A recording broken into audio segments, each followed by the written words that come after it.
In today's video, we'll take a look at my grandfather's vintage HP-45 calculator from 1973.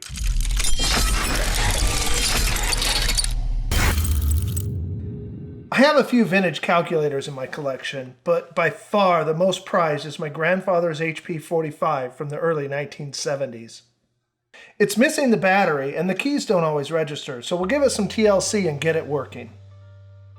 This HP-45 is not just any vintage calculator to me. It is irreversibly tied to the amazing man who owned it. Give me 20 seconds to explain. My grandparents met building B-17 bombers at Boeing during World War II. After the war, he got a patent on an improved hydraulic drive motor.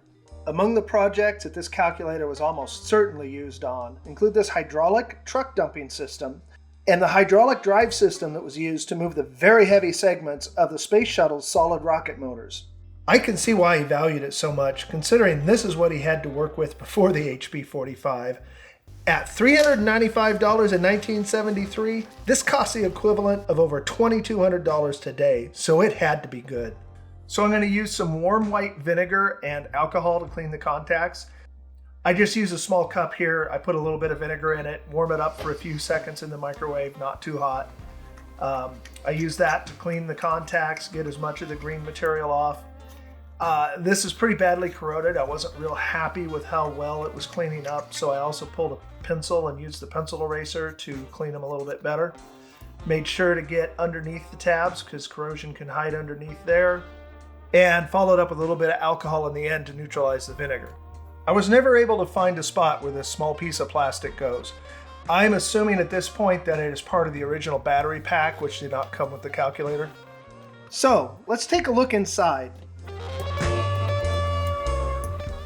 Of course they had to hide the screws under the label, so we'll remove the corners so we can get inside.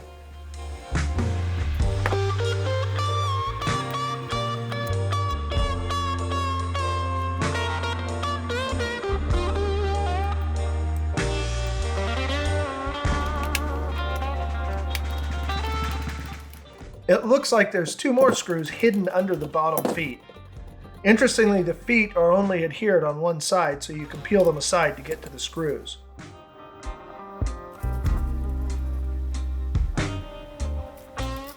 Once I got in this thing, I felt like Midas with all the gold plating. It's like there's gold everywhere in this thing, and it is beautiful. I love the look of these old chips.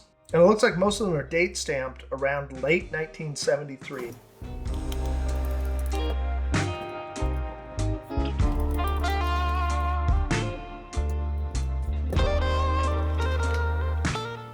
I did find that the membrane over the keyboard was a bit rough, and the plastic was starting not to break down so much as to just tear from wear, so I had to be really careful cleaning this piece.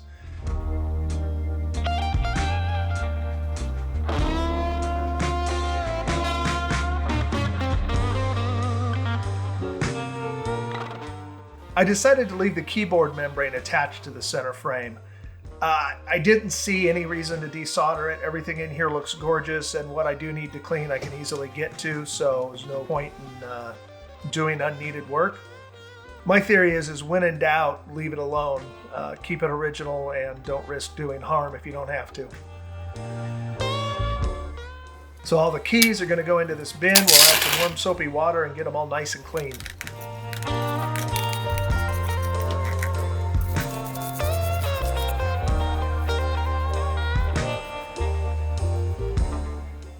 As to wash the keys, they go into a tub of clean water.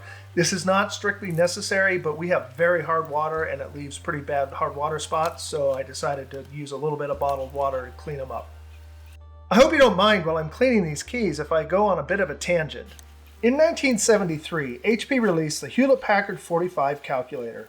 Codenamed Wizard, this calculator built upon the original HP-35 by adding tons of new features, many of which are still present in scientific calculators today. Amongst the revolutionary features added was the addition of a shift key, which they touted as nearly doubling the computational power of the calculator. They also added trigonometry functions in degrees, radians, or gradients. This was also the first calculator to feature 9 storage registers in addition to the 4-register stack that was standard in HP scientific calculators at the time. It even included a few metric conversion constant keys that you can press to load the value into the X register, such as pi. Pi. Now that the keys are all fixed, we added a little deoxit D5 to the power switch contact. I had to be very careful with a delicate key membrane. Didn't get it as clean as maybe I could have, but I was afraid I was going to damage it. I like to lay everything out in order for reassembly. That way I can focus on proper reassembly and not spend all my brain cells trying to find each part as I need it. One of the great features of this calculator is it uses RPN, or reverse Polish notation. RPN requires fewer keystrokes to enter formulas. For instance, to add 2 plus 5, you go 2, enter, 5 plus, and you get the result. To add 3 times 7 to that, you can go 3, enter, 7 times, and then plus. There are 4 registers in the stack, so your numbers just roll up and down, and as you add in more formulas, it retains the results from the prior steps. And it works really well for me. Since my daily driver is this HP-41 CV that uses RPN as well, I'm used to it. It works well, it's fast, it's efficient, and best of all, since nobody else knows how to use it, they don't borrow it. Throughout my years in business, so many calculators would disappear off my desk and turn up in the shop or in accounting or somewhere.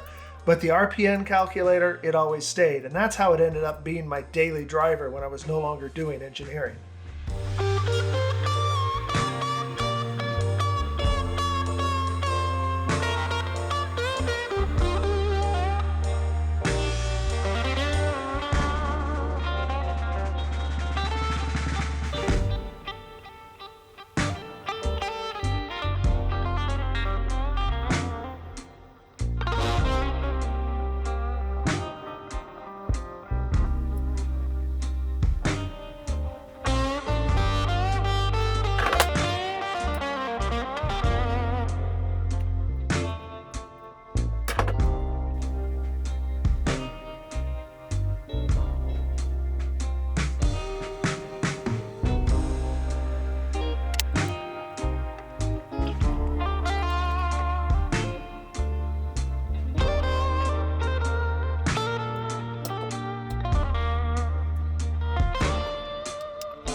Then I'll use some double-sided tape to reattach the corners on the back label.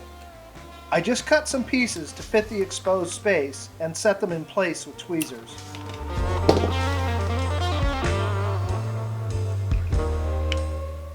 I'm using this battery pack I got off of eBay.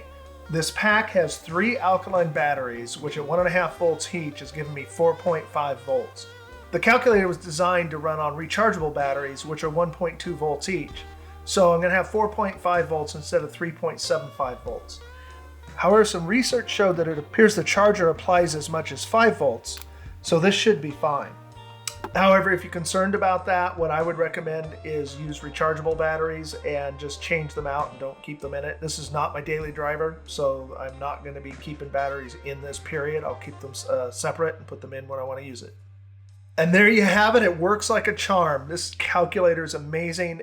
I am not going to clean up the wear and tear on the outside of this calculator. This to me represents my grandfather's career and his life, and I couldn't do it. I thought about cleaning up and using some silver paint, but there's just no way. I miss my grandpa. He's only been gone a couple of years, and he was an amazing man.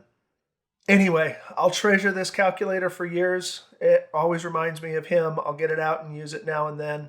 I hope you liked this video. If you did, please give a thumbs up. And here's another video you might like.